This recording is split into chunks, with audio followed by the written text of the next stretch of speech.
कहते हैं ना, किसी इंसान के सक्सेस के पीछे किसी न किसी का हाथ होता है। तो उसी प्रकार केरला के पीछे भी उसका हाथ जो था, उसका इतिहास था। मैं ऐसा क्यों कह रहा हूँ कि केरला एक सक्सेसफुल राज्य है। मैं ऐसा इसलिए कह रहा हूँ क्योंकि आज के डेट में केरला का लिटरेसी रेट 96.2% है, जो कि सभी राज्य और यूनियन टेरिटरी से सबसे ज़्यादा है। अगर पूरे भारत का अगर हम एवरेज लिटरेसी रेट भी निकालें, जिसमें केरला को हटा दें, तो भारत का जो एवरेज लिटरेसी रेट है वो सिर्फ 80% है। तो चलिए जानते हैं केरला की 4 ऐसी बातें जो इसको एक सक्सेसफुल राज्य बनाती है। सबसे पहले केरला का इतिहास। केरला के पीछे महारानी गौरी पार्वती बाई जी का हाथ था। तो आइए समझते हैं कैसे। सन 1802 में इनका जन्म ट्रबनकोर के रॉयल फैमिली में इनका हुआ, जिसे आज हम तिरुवनंतपुरम के नाम से जानते हैं। जब इनकी उम्र 13 साल की हुई तो इनकी बड़ी बहन गौरी लक्ष्मीबाई का निधन हो गया, जिसके बाद इनकी शादी वहाँ के महाराजा स्वती थिरुनल रामावर्मा से करा दिया गया, जिसके बाद ये वहाँ की महारानी बन गई।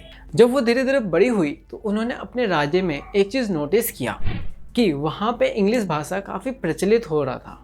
ऐसा इसलिए हो रहा था क्योंकि केरला जो था ये समुद्र के किनारे बसा हुआ है, जिसके कारण वहाँ पे अंग्रेज अक्सर आया करते थे वहाँ पे व्यापार करने के लिए।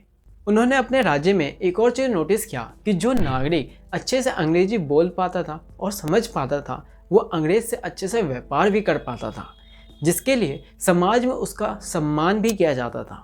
जिसके बाद उन्होंने अंग्रेजी भाषा को सीखने के ऊपर जोर दिया और उन्हें शिक्षा का महत्व भी पता चला।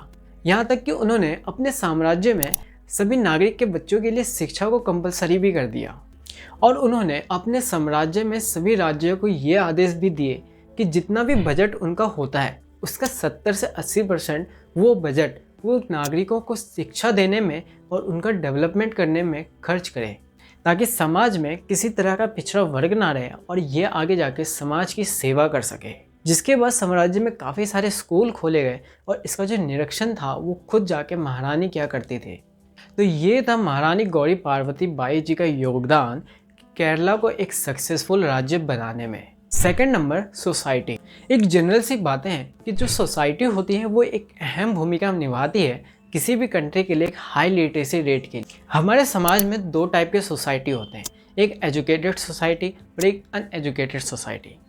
अगर हम एजुकेटेड सोसाइटी की बात करें तो वो जो अपना जो सारा जो खर्च होता है या इन्वेस्टमेंट होता है वो अपने बच्चों के ऊपर खर्च करते हैं। लेकिन अगर हम बात करें हम अनएजुकेटेड सोसाइटी की, तो वो जो मोस्टली होते हैं वो सबसे कम एजुकेशन के ऊपर खर्च करते हैं।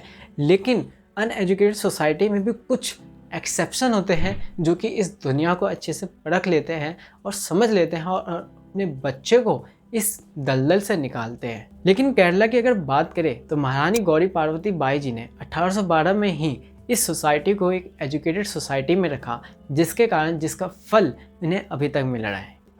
तीसरा, स्टूडेंट टीचर रेशियो। 2021 के यूनेस्को रिपोर्ट के अनुसार ये बताया गया कि जो भारत में है जो टीचर के नंबर है वो काफ़ी कम है। और ये भी बताया गया कि एक टीचर के ऊपर किसी स्कूल में 47 बच्चे मिलते हैं। लेकिन होना ये चाहिए था कि एक टीचर के ऊपर 25 से 30 स्टूडेंट ही पढ़े, क्योंकि कम बच्चों के होने के कारण जो टीचर का जो ध्यान होता है वो काफ़ी बच्चों के ऊपर हो पाता है। यही अगर हम केरला मॉडल की बात करें जो काफ़ी अलग है अलग राज्यों से, तो वहाँ पे 2013 से ही एक टीचर से सिर्फ 20 से 21 स्टूडेंट ही पढ़ते हैं, जिसके कारण वहाँ पे टीचर जो है इफ़ेक्टिव तरीके से पढ़ा पाते हैं और बच्चे भी फोकस होकर पढ़ पाते हैं। आपके माइंड में एक क्वेश्चन ज़रूर आता होगा कि केरला का जो हाई लिटरेसी रेट है उसका कारण ये होगा कि जो केरला जो है वो सभी राज्यों से सबसे ज़्यादा बजट अपने एजुकेशन सेक्टर पे लगाती है। अगर आप ये बात सोच रहे हैं तो ये बात बिल्कुल गलत है। अगर हम बिहार की बात करें तो बिहार जो है 38,000 करोड़ अपने एजुकेशन सेक्टर के ऊपर खर्च करती है, लेकिन तब भी इसका लिटरेसी रेट सबसे कम रहता है। यही अगर हम केरला की बात करें तो केरला जो है स्कूल एजुकेशन के ऊपर सिर्फ 1165 करोड़ और हायर एजुकेशन के लिए 1175 करोड़ ही खर्च करती है। इतना कम खर्च करने के बाद भी केरला का लिटरेसी रेट सबसे ज़्यादा हाई है। आपके माइंड में एक क्वेश्चन जरूर आता होगा कि ये लिटरेसी रेट कैलकुलेट करता कौन है और किस बेस पे करता है। तो मैं आपको बता दूं कि ये जो कैलकुलेट किया जाता है और पब्लिश किया जाता है वो NST यानी नेशनल स्टैटिस्टिकल कमीशन के द्वारा किया जाता है। और ये कैलकुलेट ऐसे किया जाता है कि 7 साल से ऊपर के बच्चे और लोगों ऐसे लोग और बच्चे जो पढ़ना जानते हैं और लिख के समझना जानते हैं, तो ऐसे कैटेगरी के लोगों को लिटरेसी रेट में रखा जाता है और इसके लिए किसी तरह का मिनिमम क्वालिफिकेशन की भी ज़रूरत नहीं पड़ती है। यानी अगर कोई स्कूल नहीं भी गया है लेकिन वो पढ़ना और लिखना जानता है और उसको समझना जानता है, तो उसे भी लिटरेसी रेट में काउंट किया जाएगा। अगर आपको इन्फॉर्मेटिव वीडियो देखना पसंद है तो इस चैनल को ज़रूर सब्सक्राइब करें, क्योंकि आने वाले फ्यूचर में कई सारे इन्फॉर्मेटिव वीडियो आपको देखने को मिलेंगे। तो मिलते हैं अगली वीडियो में। धन्यवाद।